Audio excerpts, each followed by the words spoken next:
All right, so now we're going to look for the basic sequence from half guard. When we're doing this, a lot of this is dependent upon us actually winning our underhook and staying on our side. Right? There's a saying that a flattened half guard is a place that good black belts go to die. So we want to make sure that we stay on our side and deny the top person the ability to finish us off. So when I'm here, we're working on that trap where I just have the foot over the calf. Right? I don't want to feed him my whole knee. Eventually that turns into some leg attacks for him, some actual passes that he can really get into. All right. We're initially going to frame on the position. So I want a cross shoulder post and a bicep post. When we're in the gi, I'm going to take my thumb and place it in his collar. Okay.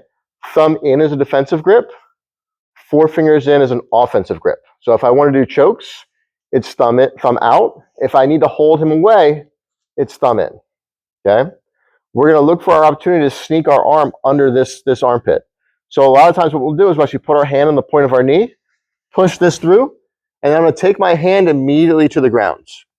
If I can only get to my elbow, I'll use my elbow to then push up to my hands. All right. From this position, we're going to take our foot out, push his leg to me, and feed it to this other leg so I can lift my hips up. Because my partner has a whizzer means that he's overhooking my arm, we're going to go to the wrestle, right? So I'm going to take this hand, grab his knee with my head into his chin.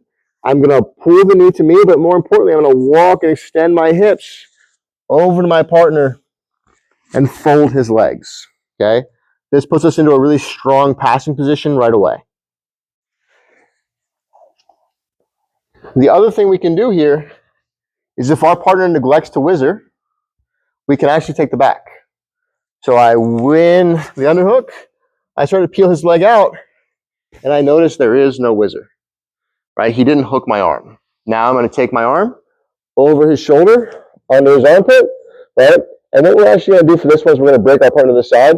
So I'm going to chop his arm down, pull him to me, and look for my seatbelt and my hooks. We're going to do one more time each so we can get some slightly different angles in here. So again, framing on the bicep, framing on the shoulder. If I have the gi, I can put my thumb in and defend here against very, very strong pressure. Okay, my knee is in. When I feel that I have my moment, right? He's kind of stalled out. I have his weight off a little bit. I take my hand to the point of my knee, and I'm going to push my arm through to get my underhook. Okay, I want to have a high underhook on his back for this, right? Oftentimes, picking my elbow up will make it harder for him to drive me down by the shoulder. All right, I'm going to take my foot off, push, and peel with my free leg to lift my hips. Because he has the whizzer, I grab the knee, pull him to me, driving with my hips, and I create a folding leg pass, right? So I put my knee here in the middle. If my partner fails to get the whizzer, when I underhook, I just go to the back.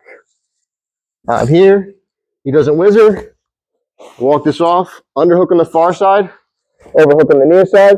Okay, I'm going to use my weight to pull him down and stick my top hook in front of his leg.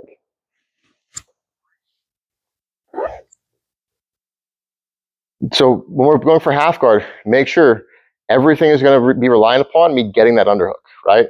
Half guard really is a fight over who can underhook. There are some things at a higher level where we go to different grips, but for you right now, everything is about that underhook.